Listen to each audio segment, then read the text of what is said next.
Para muchos extremeños, tener una familia es una prioridad, pero no siempre es fácil. ¿Sabían que 1 de cada 5 mujeres en edad fértil tiene dificultades para conseguir un embarazo? Con el paso del tiempo, también ha cambiado el perfil de aquellos que buscan en la ciencia una solución a sus problemas de fecundidad. Mujeres con pareja heterosexual, mujeres solteras sin pareja, parejas de mujeres lesbianas. Era la primera o la segunda inseminación. A continuación, vamos a descubrir cómo estos tratamientos tampoco son infalibles, algo que sabe muy bien la periodista Raquel Sánchez Silva y que contó su experiencia en su libro Tengo los óvulos contados. Cuando ya tengo 37 años, creo, recibo esta noticia que desconozco. Sí, tienes los óvulos contados, no son infinitos, no eres tan joven como crees y a nivel reproductivo ni te cuento. Yo me doy cuenta de que toda la información que yo estoy manejando es errónea. Los plazos de vida que yo me he dado, el tiempo que creo que tengo, las oportunidades. Pero la periodista extremeña no es el único caso que conoceremos. Esta noche vamos a conocer la experiencia personal de algunas mujeres con las que comprenderemos el proceso físico y psicológico que experimentan desde que deciden ser madres hasta que consiguen llevar a término un embarazo. Buenas noches, bienvenidos un jueves más a 52 minutos. En los últimos 10 años, la sanidad pública extremeña ha conseguido más de 2.000 embarazos con 1.800 nacimientos. Precisamente en 2016 se cumplen 25 años de los primeros mellizos in vitro nacidos en Extremadura. En aquella ocasión llegaron al mundo en Mérida, después de haber sido fecundados en una clínica privada de Valencia. Vamos a recordar su historia y la de muchas otras personas que intentan hacer todo lo posible para cumplir el sueño de tener familia. Comenzamos 52 minutos.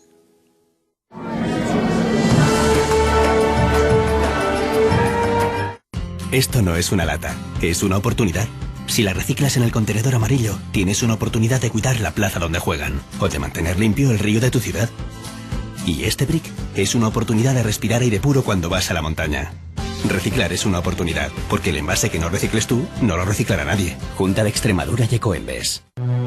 Empieza a cuidarte de una forma natural. Decídete y haz una cura termal en el balneario de Alange. Te ofrecemos tratamientos a tu medida de 1 a 9 días. Te sentará muy bien. Tu cuerpo y tu mente te lo agradecerán. Balneario de Alange. 2000 años ofreciendo salud. 563 años celebrando la Feria de San Miguel y Zafra vuelve a ser el punto de encuentro. En 2015 más de 1 millón de personas visitaron la Feria Internacional Ganadera. Del 29 de septiembre al 5 de octubre, ven a Zafra, tendrás mucho ganado. En Perfect Visions somos especialistas en visión infantil. Por eso, aprovecha ahora la vuelta al cole y llévate 2 gafas graduadas completas por 49,90 €. Perfect Visions.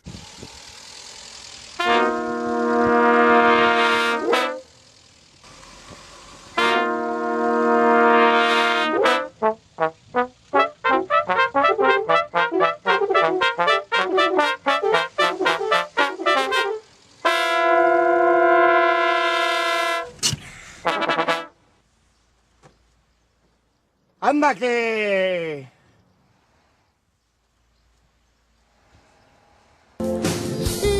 El escenario de Fenómeno Fan es todo tuyo. Buenos consejos. Cuidadito con la afinación. Un jurado profesional. Nada más abrir la boca llegas al corazón. Y un jurado fan. ¿Talento? ¿Nervios?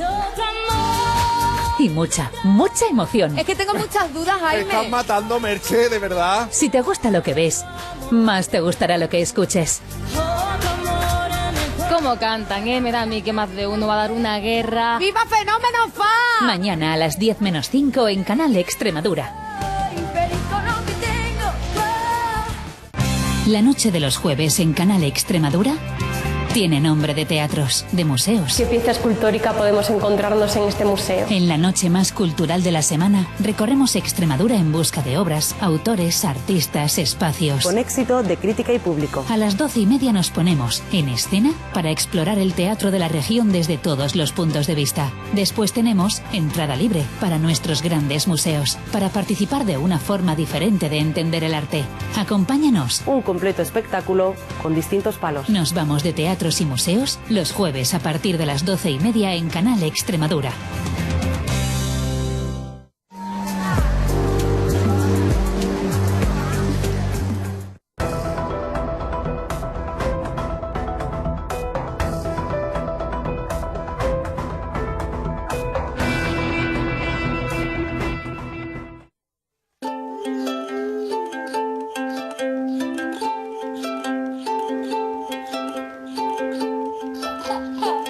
Llegan a este mundo y su sonrisa lo inunda todo.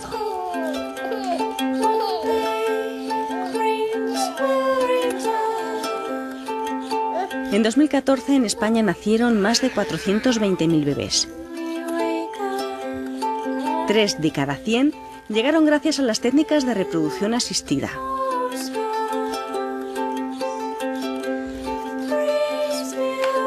La ciencia ha logrado que miles de personas hagan realidad su máximo deseo.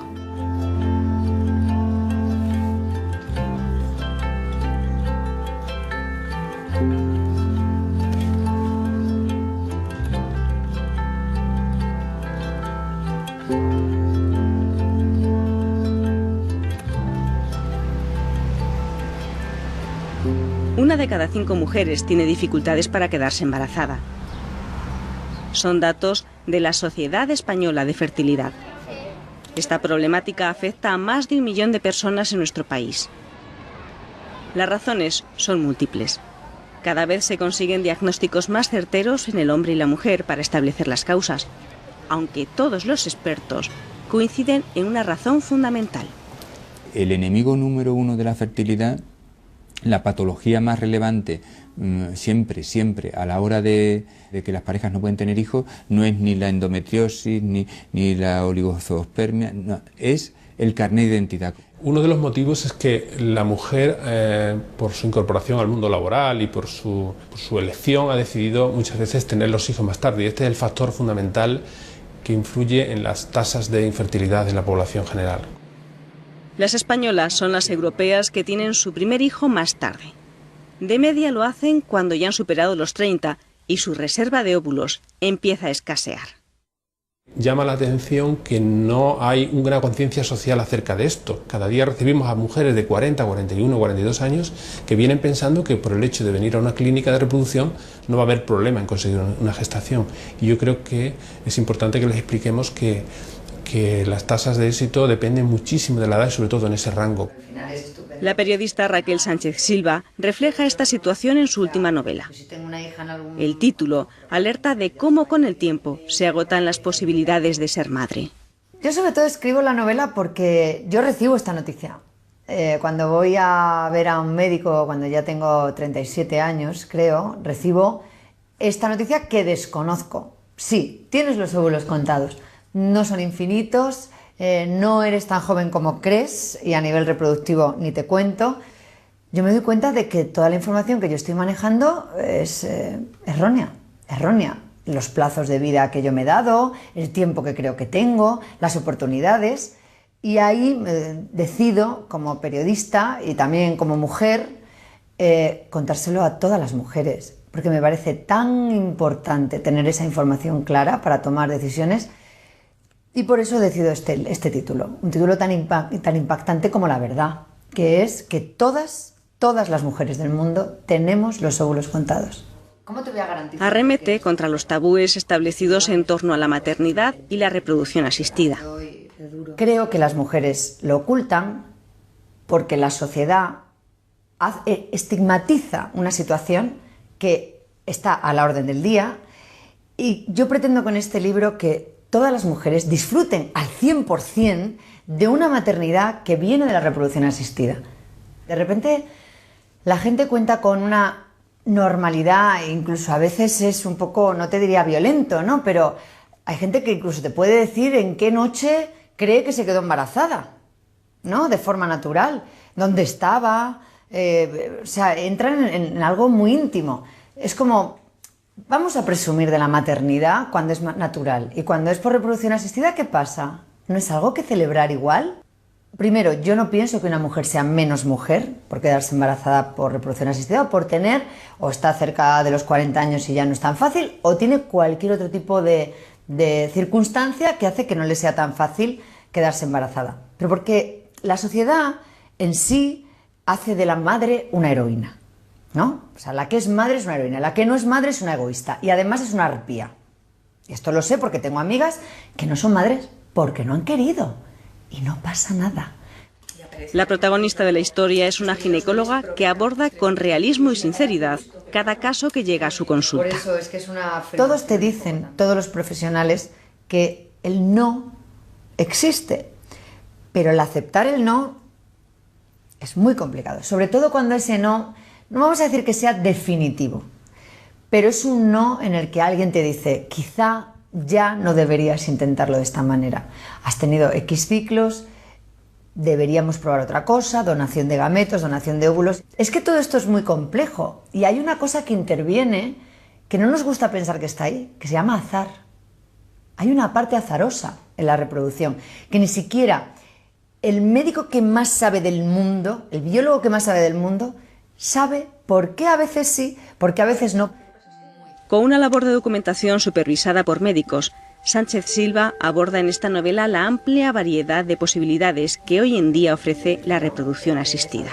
Ojalá este libro anime a muchas mujeres a gritar a los cuatro vientos que son mamás de ovodonación o de donación o que han tenido un bebé de gestación subrogada, lo que sea, con naturalidad y sin un valor extraordinario, con la misma alegría de cualquier mamá. Rocío entiende bien el título de la novela de Raquel Sánchez Silva. La entiendo porque en mi caso se cumple, es decir, yo acudí a una revisión normal de mi ginecólogo y cuál fue mi sorpresa cuando él me comentó que si quería tener hijos, pues que tendría que ser pronto, dado que mi reserva ovárica era mucho menor a la de una mujer de mi edad. Es impactante y realmente lo único que te apetece es llorar. Su alternativa era acudir a las técnicas de reproducción asistida. No podía esperar y decidió afrontar la maternidad en solitario. La decisión pues la tuve clara desde el principio. ¿Por qué? Porque yo desde pequeña siempre he dicho que quería ser madre. Para mí la opción más fácil en ese momento fue decir sigo adelante con ello y que en el futuro yo no lamente que hoy por hoy no haya tomado esa decisión de pues meterme en esta aventura. En mi caso fue relativamente duro porque, bueno, fue bastante duro porque realmente pensaban que iba a ser bastante complicado, o sea, por la baja respuesta de mis ovarios, por la calidad de los óvulos y luego por el tipo de fecundación que hubo, que muchos de los embriones fecundados desaparecieron por el camino, porque en el proceso de congelación y descongelación también de embriones se pierden. En cualquier caso, todo esto supone, pues a nivel mental, que tienes que tener la mente muy ocupada, apoyarte mucho en tu familia más cercana, que normalmente el entorno cercano es el que suele saber que tú estás en este tipo de tratamientos, apoyarte en ellos, seguir con tu vida diaria, mantener la cabeza ocupada, con la finalidad de evitar el estar pensando todo el tiempo en el proceso por el que estás pasando, porque si no se genera una ansiedad tal que influye negativamente en ti y en todo el proceso. Yo creo que la clave en mi proceso fue que a mí me habían dicho que estaba tan mal la cosa, que yo iba tan concienciada de que no iba a salir adelante, que de lo tranquila que estaba salió bien. Y yo creo que eso fue el éxito. Alonso nació en diciembre de 2014. Apenas habían pasado 15 meses del inicio del tratamiento. Se hacía realidad así el sueño de Rocío. ¿Qué me ha aportado Alonso? Tranquilidad a mi vida. ¿Qué te puedo decir? Pues lo que te puede decir cualquier madre, la verdad. Felicidad. O sea, es el tener una sonrisa en la cara a diario, el mirarle e ir descubriendo con él nuevas experiencias, nuevas cosas. Es tan bonito el poder descubrir al lado de otra persona que desconoce totalmente la realidad que le rodea, que yo creo que es algo mágico, es algo maravilloso.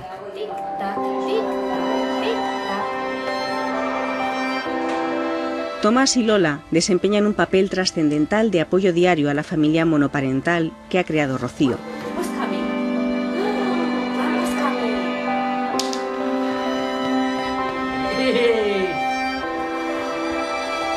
Conciliar la vida laboral y familiar solo es posible gracias a su ayuda.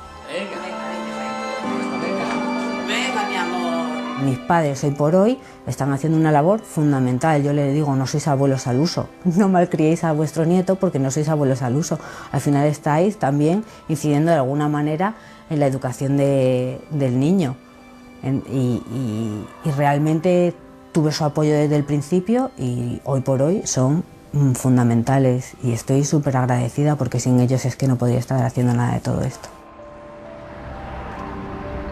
En los últimos años se ha incrementado el número de mujeres que se plantean afrontar la maternidad en solitario. Según IBI, una de las clínicas más importantes del país, en 2014 más de 4.500 mujeres sin pareja se interesaron por los tratamientos. Este perfil de pacientes se había incrementado un 13% respecto al año anterior. Hoy por hoy la elección de madre soltera, teniendo en cuenta las circunstancias generales de la mujer de mayor independencia económica, etcétera, etcétera, pues hacen que podamos tomar la iniciativa para decir, puedo crear mi propia familia. Socialmente yo creo que hoy por hoy estamos bien aceptadas, nadie nos repudia, no somos madres solteras como las de antes de pobrecilla la ha dejado un hombre, también el tipo de pareja, el tipo de familias, hoy por ahí hay una realidad muy distinta en España, existe ya perspectivismo ante las familias, aunque todavía haya mucho camino por recorrer.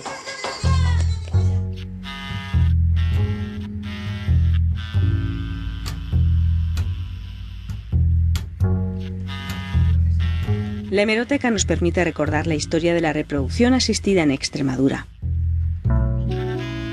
Este diario regional se hacía eco en portada del nacimiento en el Hospital de Mérida de los primeros mellizos fecundados in vitro.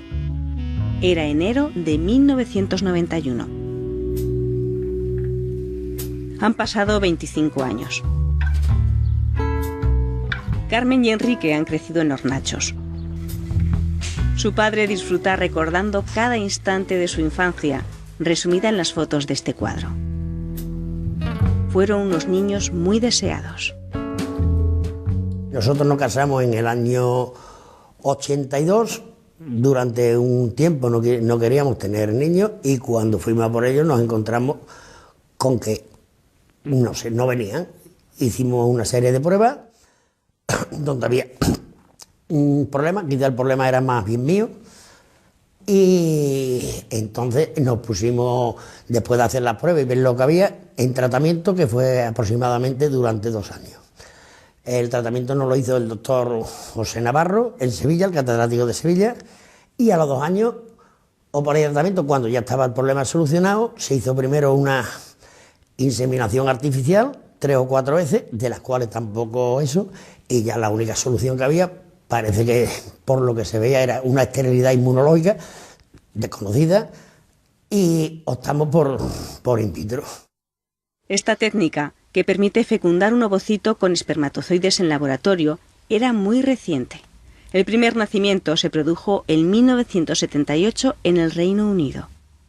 A principios de los años 90, en España se practicaba en muy pocos lugares. El doctor José Navarro nos dio entre 2 posibilidades, o de SEU Barcelona, o en aquella época, era cuando estaba empezando, el IBI, que la llevaba el doctor Bedoya, creo que es, y el doctor Pellicer. Y entonces por cercanía y por economía, porque eran más baratas el IBI que de SEU, optamos por Valencia. Le implantaron 4 y en la primera ecografía prácticamente mi mujer casi se llevó un sofocón diciendo 4 de un tirón. Al mes siguiente cuando fuimos habían desaparecido y habían solamente 2, que fue lo que siguieron hasta el final. Tras el éxito en la implantación, el embarazo se siguió en Extremadura. El doctor García Hurtado, al cual le tengo que agradecer muchísimo, se portó perfectamente con nosotros, llevó el tratamiento a partir del 5º o el 6º mes, hasta que nacieron, incluso se programó la cesárea y perfectamente nacieron en Mérida. Y yo, hombre, quería que mis hijos fueran extremeños, por supuesto. Y ya no extremeños, sino que ellos son ya hornachegos.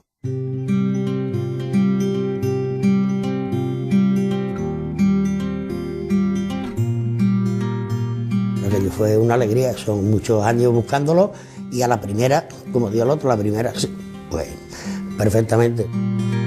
La prensa permitió que toda la región se enterara de este especial nacimiento.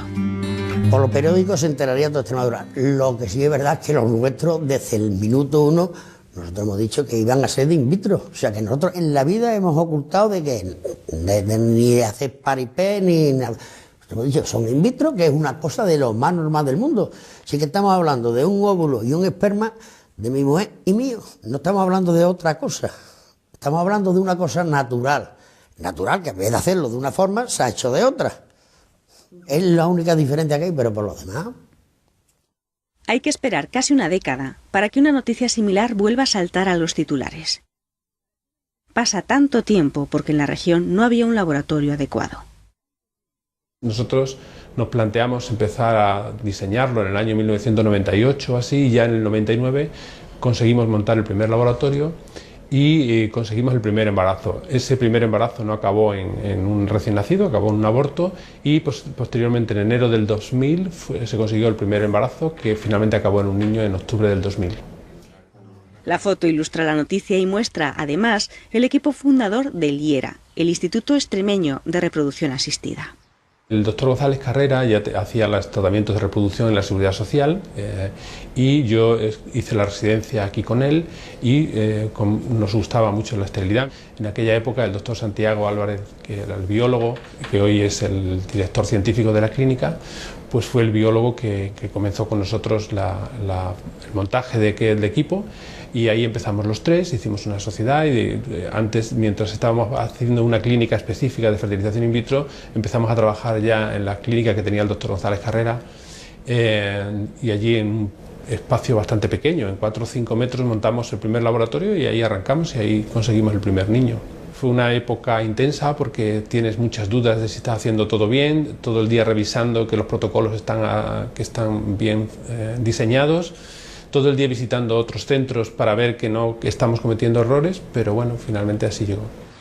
Desde entonces, más de 2.000 niños fecundados in vitro han llegado al mundo gracias a los profesionales de esta clínica. María Ibáñez es una de las madres que aquí ha conseguido su sueño, ampliar la familia. Recurriendo al Instituto Extremeño de Reproducción Asistida, no ha sido ni a la primera ni a la segunda, fue a la tercera fecundación in vitro, porque eso es lo que quiero hacer un llamamiento a todas las parejas que se encuentran en una situación análoga. Es decir, quedar embarazada de manera natural o por técnicas artificiales no se consigue a la primera muchas veces. A la dureza del tratamiento se une, además, la presión social sobre las parejas.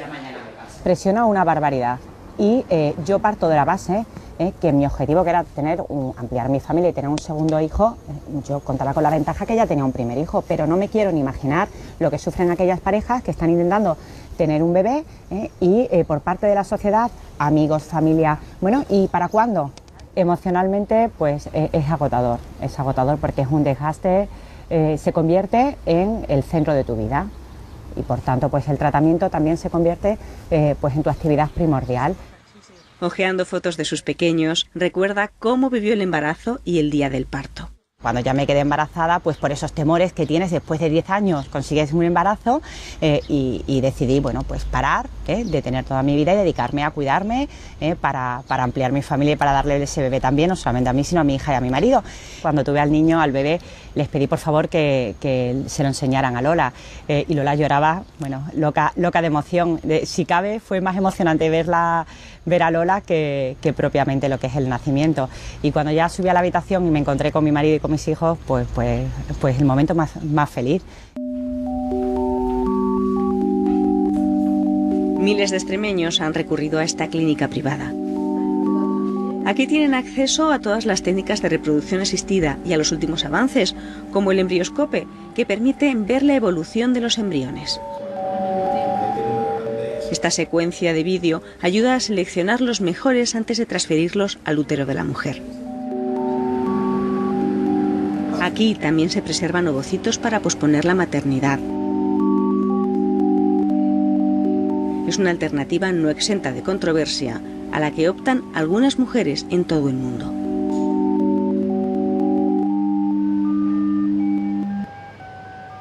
Supone controversia social porque han salido en los medios de comunicación que si algunas empresas, para mantener una productividad mayor de las mujeres, ofrecía vitrificar, criopreservar estos óvulos, guardarlos y así dedicarte a tu vida profesional, y ya los utilizaremos cuando sea más adelante. Eso sería una conversación más larga, pero esa cuestión es importante que se la plantee la sociedad, qué vamos a hacer en estos casos. El problema que tenemos es que las mujeres que acuden a vitrificar ovocitos por motivos sociales suelen ser ya mayores también. Es decir, nosotros hemos tenido casos en esta clínica de una mujer de 40 o 45 años diciendo que como todavía no sabe si quedarse embarazada o no, que voy a criopreservar mis ovocitos. Esta técnica sería conveniente hacerla, sobre todo, obviamente, cuanto más joven la mujer mejor, pero sobre todo antes de los 35 o 37 años. La reproducción asistida es una ciencia joven y con mucho futuro. En este centro de Cáceres lo vieron claro en 2012, añadiéndola a sus áreas de estudio. El Centro de Cirugía decide abrir el área de reproducción asistida hace aproximadamente 5 años, coincidiendo con una reunión con el profesor Ignacio Santiago Álvarez, profesor de la Universidad de Extremadura y embriólogo de la Clínica Llera de Badajoz, el cual nos transmitió una serie de necesidades clínicas relacionadas con la reproducción asistida, y bueno, que al centro le fueron de interés debido a nuestra trayectoria en ensayos preclínicos y en investigación con modelos experimentales. Este laboratorio abrió sus puertas con el mejor equipamiento del país, un lugar idóneo para investigar y también para aprender.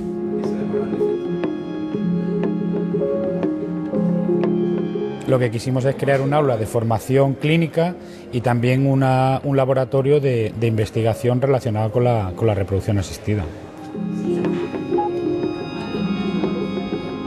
Mejorar la tasa de éxito en la transferencia de embriones es uno de sus proyectos de investigación. Cerca de 600 graduados de toda España han pasado por aquí. Fundamental, la abstinencia. Día de abstinencia entre 3 y 7 días. Se ponen esos días para que no haya tanta variabilidad entre unos centros y otros, que más o menos todos tengamos los mismos días de variabilidad a la hora de estudiar el semen. Estos son alumnos del máster de la Sociedad Española de Fertilidad, que desde hace 4 años ha elegido este lugar para que hagan las prácticas. Son futuros embriólogos, una especialidad con interesantes salidas laborales que todavía no tiene una titulación universitaria específica. La gran problemática que sufrí yo en su época y que realmente vemos es una falta de conexión entre lo que es la universidad y lo que sería el mercado laboral. Centros como este son fundamentales, en donde vas a poder manipular material biológico, pero no humano, claro está, para formarte, pues es fundamental. En grupos reducidos, acompañados siempre por un investigador, manejan estos sofisticados equipos. Aprenden a analizar muestras de semen, a vitrificar ovocitos de ratón o cómo se realiza una fecundación in vitro. ¿Veis que acaba hacia arriba, verdad? No es recto. ¿Cómo se coloca? Fundamental. Con la mano derecha, ¿vale? Coges la pipeta. ¿Veis que hay una capa de medio en la pipeta? Pues tengo que evitar que descienda. Tengo que ir absorbiendo a la vez que voy entrando con la pipeta. Intentamos en este área, pues desde la suerte que tenemos, todo el equipamiento es el que se utilizaría en reproducción humana, los protocolos son de medios de cultivo y las técnicas que se utilizan son de reproducción humana, e intentamos, y de hecho yo trabajo en reproducción humana, con lo cual intento que todo sea encauzado con la fertilidad humana. ¿Llevarlo a plasto nos puede dar información? Sí, pero expertos profesionales también ponen aquí al día sus conocimientos. Cerca de un centenar de ginecólogos de clínicas públicas y privadas del oeste peninsular han participado en el primer foro Vía de la Plata. Nosotros siempre nos hemos preocupado, y creo que es más o menos un tema común del resto de los centros, de mantenernos a un nivel muy alto, por no decir el máximo, de tecnología. Pero, como ha dicho, de nada sirve esto si no somos capaces de transmitírselo y ofrecérselo a los pacientes de una forma sencilla y que ellos entiendan las ventajas que pueden tener. Se presentan los últimos avances y se comparten experiencias. Pero sobre todo se trabaja la comunicación.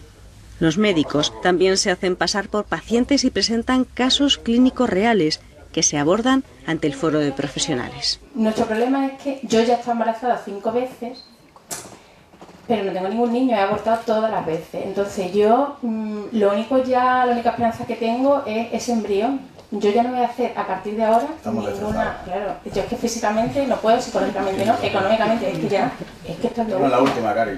Las mujeres o las parejas que acuden a las técnicas de reproducción asistida están muy abiertas a todos estos procedimientos. Si se los explicas convenientemente, situaciones o palabras muy difíciles de asumir algunas veces, como lo de congelar embriones o vitrificar embriones o hacer inyección intracitoplasmática de esperma, que pueden parecer palabras un poco técnicas y un poco bruscas. Si se las explicas con tranquilidad y confianza y un marco de sencillez a los pacientes, pues ya digo que los usuarios de las técnicas de reproducción asistida son muy abiertos a coger estas técnicas y a utilizarlas. Y esa es un poco la función un poco de este foro, con este formato distinto, que nosotros practiquemos o compartamos no solamente la parte técnica, sino cómo transmitimos estas nuevas tecnologías a los pacientes.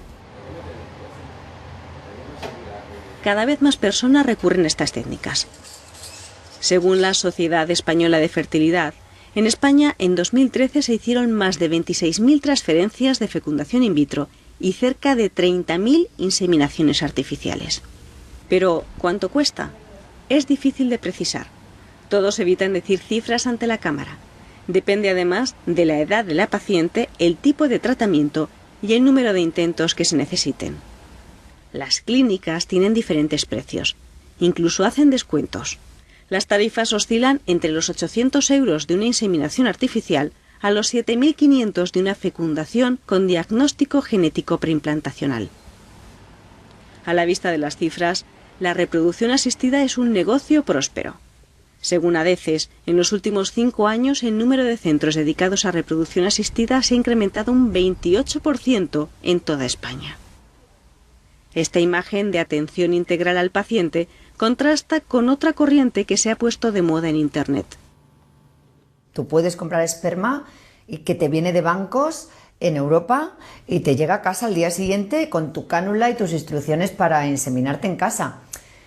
Esto está prohibido por ley también, porque bueno, no hay control. Además, bueno, entrar en esas páginas da un poquito de cosa, porque de repente son como perfiles, pero sin ver realmente a la persona, porque como en España está prohibido hacer una selección por rango físico y por otros rangos. A mí me parece un terreno complicado y desde luego no me parece lo más recomendable, pero ahora mismo se puede hacer. Los mercados intentan avanzar, se intenta abaratar estas técnicas y se intenta quitar de la ecuación a la parte más importante, que es el profesional.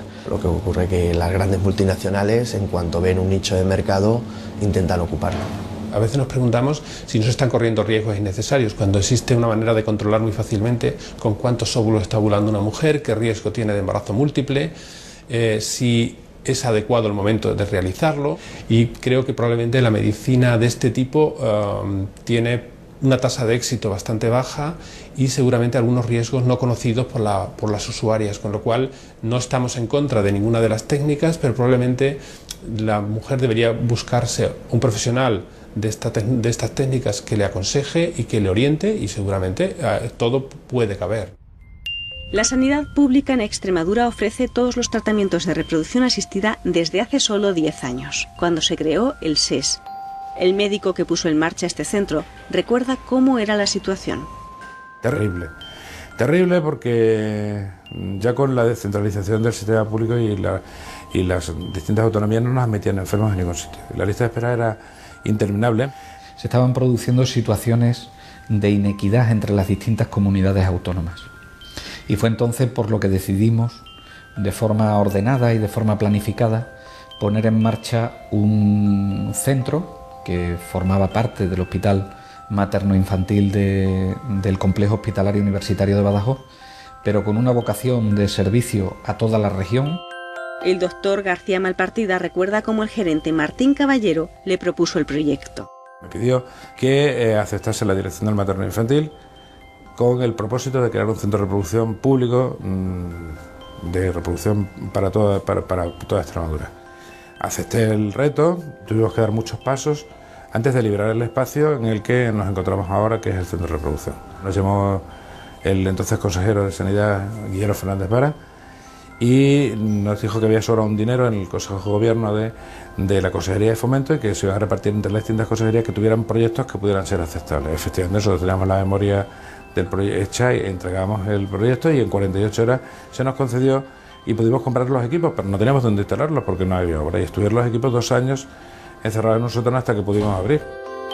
Era tan esperado que la prensa hacía un seguimiento exhaustivo de la evolución del proyecto.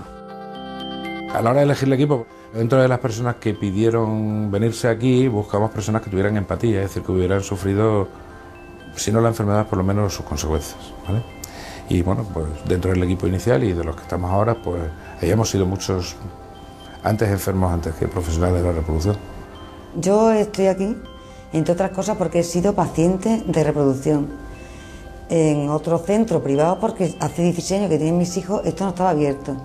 Pero entonces yo vine con mucha ilusión a aportar mi granito de arena. Yo sé cómo vienen, y lo revivo con cada paciente. A mí eso no se me olvida. En abril de 2005 se inauguraba oficialmente con un equipo joven y experto como las biólogas del laboratorio, un departamento crucial. Pues el laboratorio es el que realiza el estudio de los parámetros seminales del varón y luego es el que recibe los óvulos de la paciente, de la señora, realiza la técnica de fecundación, que puede ser o microinyección o fecundación in vitro convencional. Luego es donde se hace el seguimiento de los embriones y aparte también pues, es donde se hace el almacenaje, la criopreservación de los embriones. El laboratorio de reproducción es el pulmón de una unidad de reproducción. Pronto llegaron los primeros embarazos. Más tarde, los reconocimientos por la forma de trabajar.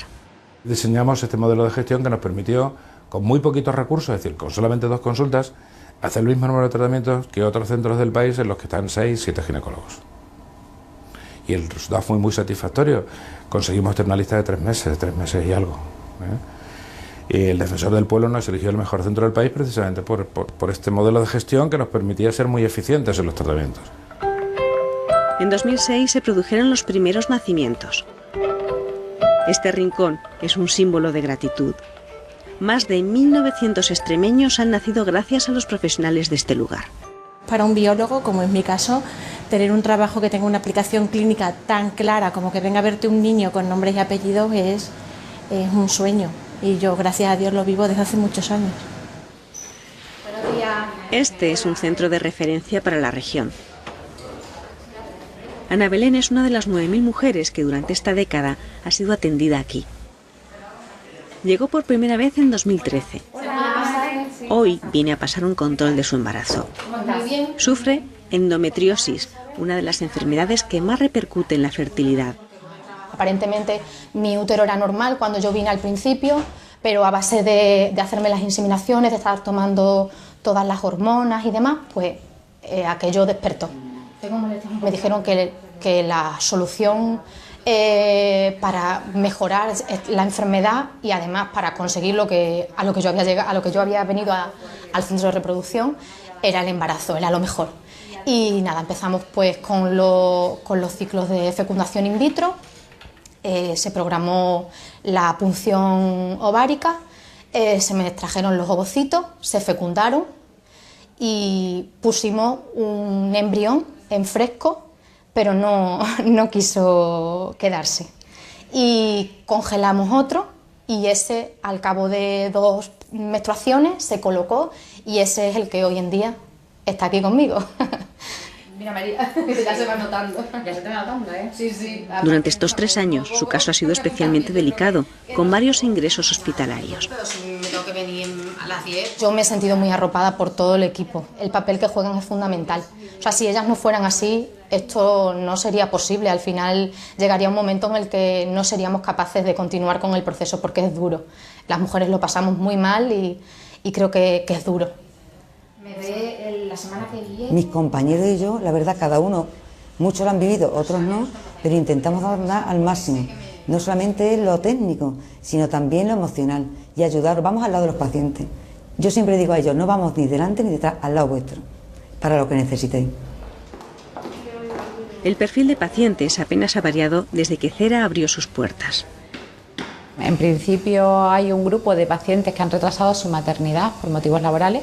Como bien sabes, la incorporación de la mujer al mundo del trabajo pues ha retrasado la edad de la maternidad, y ese grupo pues evidentemente va en aumento en estos 10 últimos años. Y luego bueno, pues está pacientes que tienen algún tipo de patología, por ejemplo la endometriosis, una patología bastante importante que le hace a la mujer acudir a tratamientos de reproducción asistida. Y pues mujeres pues de cualquier tipo, mujer sola también que decide ser madre, mujeres con pareja homosexual. Sigue siendo un poco como empezamos el perfil de la mujer. Los tratamientos que se realizan son los que permite la Ley sobre Técnicas de Reproducción Humana Asistida de 2006, como pasa en todas las clínicas del país. Pero aquí, como son sufragados por la sanidad pública, es necesario cumplir unos requisitos. Por ejemplo, la edad. ¿Por qué a partir de los 40 años se excluye? Pues porque las posibilidades de embarazo en una mujer de 40 años son muchísimo más bajas que en una mujer de 35. Entonces, son para mantenerlo un sistema público, pues hay que ver cómo podemos optimizar esos recursos en tratamientos que vayan a tener más posibilidades de éxito. Esta norma recoge todas las restricciones que marca el Ministerio, entre ellas otra que critican las familias, que una mujer con un hijo sano no puede beneficiarse de estas prestaciones del sistema sanitario público. Es un criterio de exclusión la esterilidad secundaria, entendida como aquella mujer que tenga un hijo sano, si viene como mujer sola o si viene con pareja, una pareja con un hijo común previo sano. Si hay un hijo afectado por alguna enfermedad importante, no se consideraría una esterilidad secundaria, se considera una esterilidad primaria. No entiendo el por qué el tener un hijo o hija ya es un motivo para limitar la asistencia médica. Es como decir, si tú has tenido, no sé, si has tenido un cáncer, no te vamos a tratar de tu segundo cáncer. Estudiado cada caso, los facultativos deciden el tratamiento, desde inseminaciones a fecundaciones in vitro. Si la persona necesita donación de óvulos o diagnóstico genético preimplantacional para evitar la transmisión de una enfermedad genética grave, se deriva a otros centros, asumiendo el SES la financiación del tratamiento. Los bebés no siempre llegan al primer intento. La tasa de gestación roza el 38%. Los tratamientos a veces duran años y algunas personas necesitan hacer un paréntesis. La crioconservación permite que las mujeres, hasta los 50 años, puedan retomar su tratamiento y volver a intentarlo. Es el caso de Manuela y Enrique.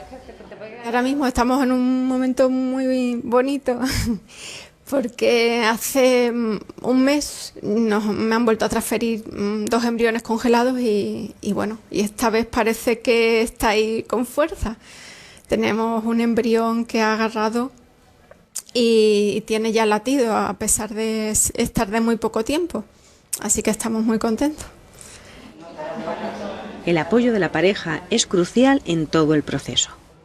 El papel que desempeñamos nosotros es muy activamente, digamos, es muy breve, termina muy pronto. Luego a partir de ahí ya es cuestión de nuestro papel más que nada es de apoyo a la pareja, porque bueno, es como es un proceso muy largo, con muchos pasos, con muchas pruebas, con muchas incertidumbres, y al final tienes que estar ahí porque más que nada en mi caso es aportar tranquilidad.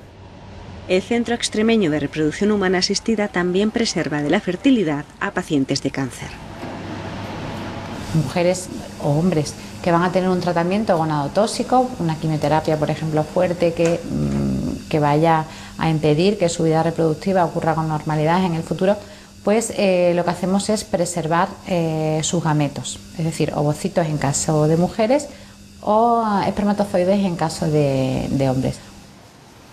Preservamos los gametos para que cuando dentro de 5 o 10 años, cuando la enfermedad esté curada, pues si quieren ser una mujer, por ejemplo, que quiera ser madre, tenga sus ovocitos congelados de antes del tratamiento, y ese ovocito se puede fecundar luego y poner su embrión sano. Ellos ya están en tratamiento, pero otras muchas personas están pendientes de una cita. En esta situación, el tiempo es oro. Accedemos ya a la maternidad con 36, 37, 38. Le añadimos un año de espera en la lista de espera, los resultados son catastróficamente malos. Y entonces estamos malgastando el dinero público porque estamos haciendo tratamientos fuera de tiempo.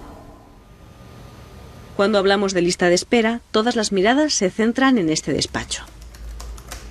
Se puede achacar a muchos motivos el que existan estas listas de espera, pero en un centro como es el Centro Extremeño de Reproducción Humana Asistida, donde el tiempo cuenta en contra de las posibilidades de concepción que tienen aquellas mujeres o aquellas parejas que recurren a este Centro Extremeño de Reproducción Humana Asistida, nos tenemos que emplear a fondo.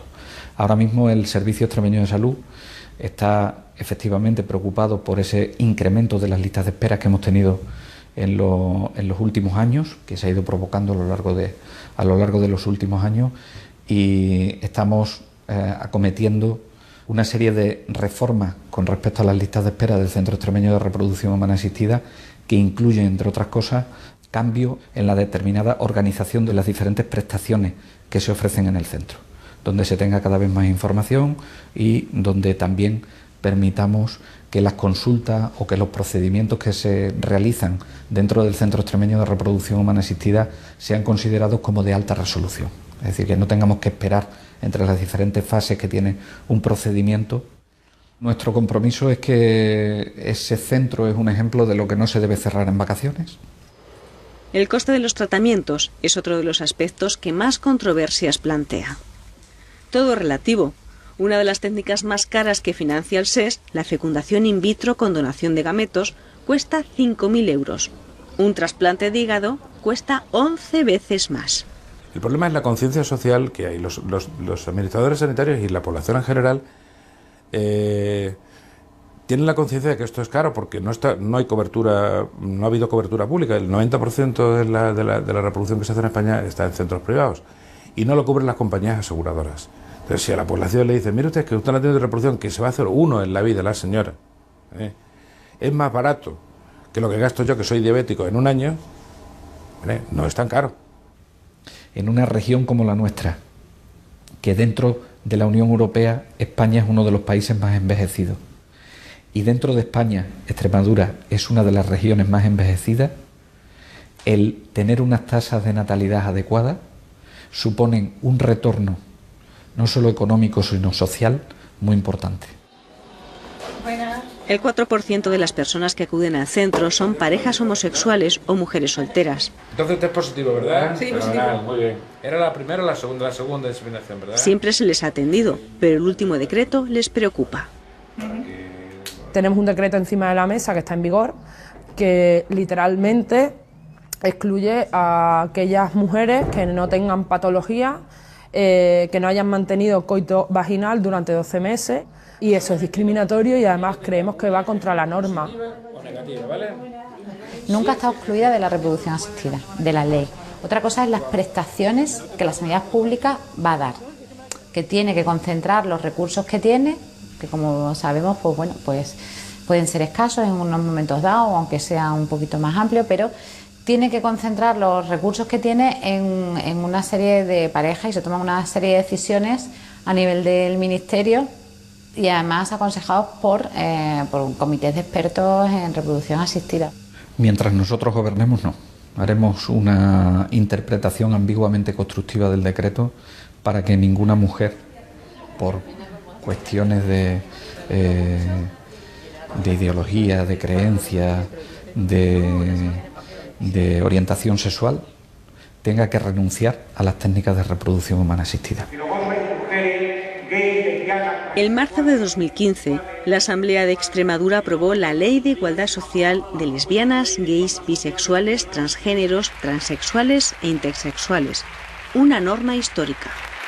Una de las cuestiones que hizo que la ley LGBT de Extremadura fuera pionera y la más avanzada que hay en nuestro país actualmente es precisamente el reconocimiento del derecho a las mujeres lesbianas a acceder a las técnicas de reproducción asistida, sin ningún pero, sin ninguna matización, sin entrar en patología o no patología.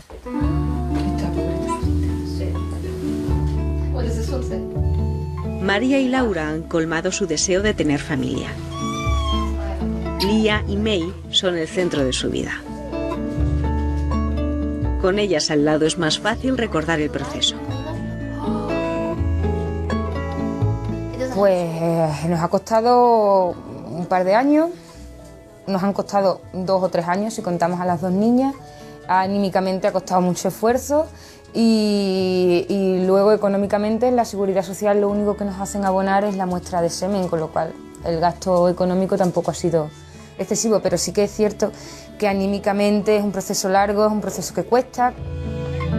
Recuerdan la vulnerabilidad sentida en algunos momentos. Yo creo que todos los que estamos en ese proceso, como lo sentimos un poco como un favor que nos hacen en lugar de un derecho como debe ser, que vas a pisar algo que no debes pisar o no quieres preguntar demasiado y hace que no puedes informarte de todo completamente, de lo que es un proceso muy íntimo, muy difícil, muy físico, porque no quieres preguntar demasiado por si te tachan de la lista de espera o al final, y sabemos que eso es un proceso biológico. La lista de espera te puede condenar a no poder seguir adelante con ese sueño.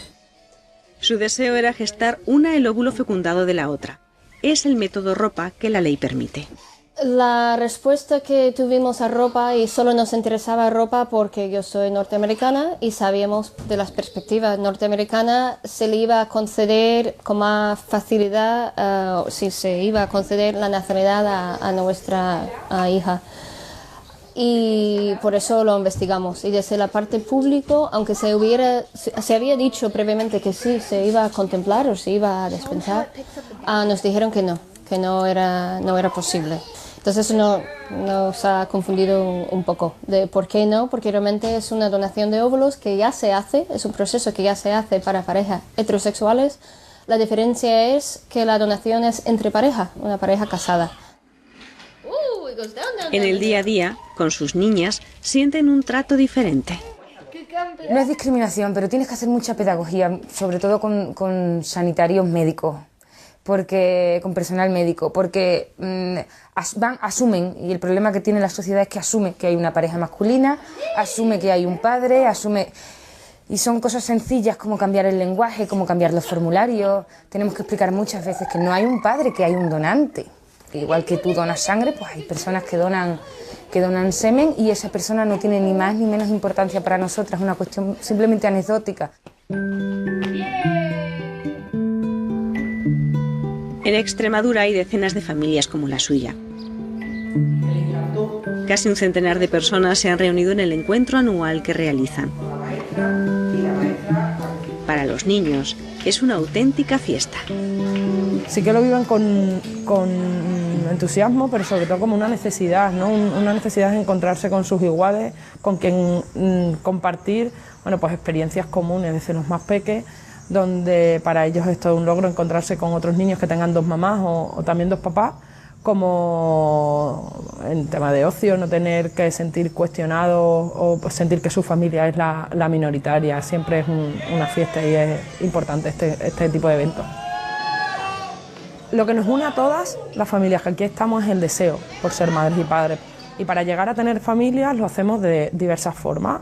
Lo hacemos a través de la reproducción asistida, pero también lo hacemos a través de procesos de adopción. Incluso tenemos familias que vienen de matrimonios heterosexuales anteriores que tienen hijos e hijas y luego tienen relaciones homosexuales que también constituyen una familia. Sería importante, yo no fui a decir la relación. Juntos analizan la situación que viven a diario en guarderías, en colegios, en administración. Una vivencia común con las madres solteras.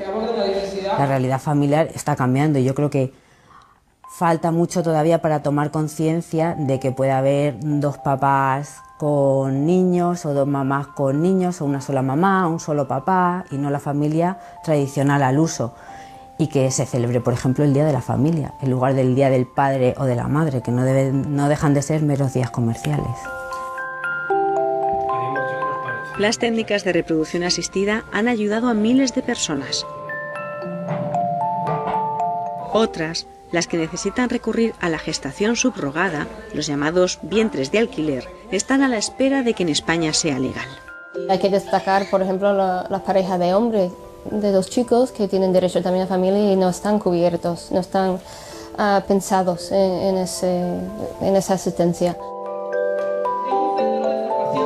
Fundación Triángulo no tiene un posicionamiento claro en cuanto al contenido de la regulación de la gestación subrogada, pero sí tenemos claro dos cosas. Una, que es una realidad que existe, ante la cual no nos podemos mantener al margen, y la segunda es que ese debate se tiene que producir no de forma bilateral, colectivos LGBT, representantes de instituciones públicas, sino que se tiene que producir un debate con las diferentes partes de esta cuestión, que no son pocas.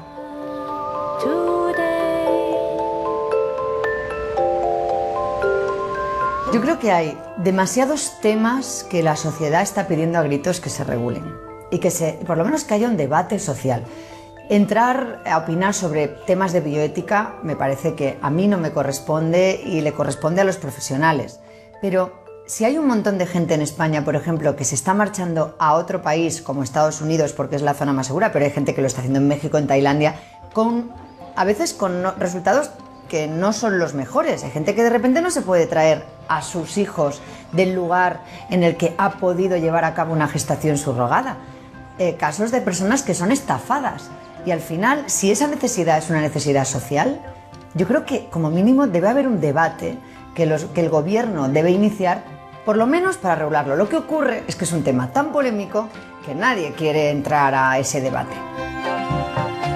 Miles de personas ya lo han conseguido. El suyo es un testimonio de fuerza y valor para quienes todavía están en proceso de alcanzar su sueño. Si yo lo he conseguido, que tenía pues unas expectativas muy malas, creo que casi todo el mundo que está aquí lo puede conseguir. Y que no dejen de intentarlo, que se consigue. Y que luego es lo más maravilloso que hemos podido hacer en nuestra vida.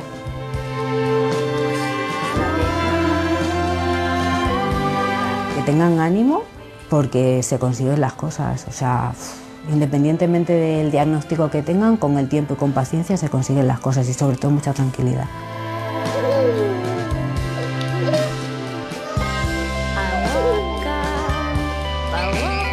En esta vida ser mamá evidentemente es algo estupendo para las mujeres que lo desean, pero hay finales felices alternativos y hay finales felices como la adopción, como la maternidad por ovodonación. Hay otros finales felices que también son estupendos y plenos. Entonces, es un proceso que, por favor, nadie debería vivir con dolor, porque ahí es donde estamos perdiendo el camino.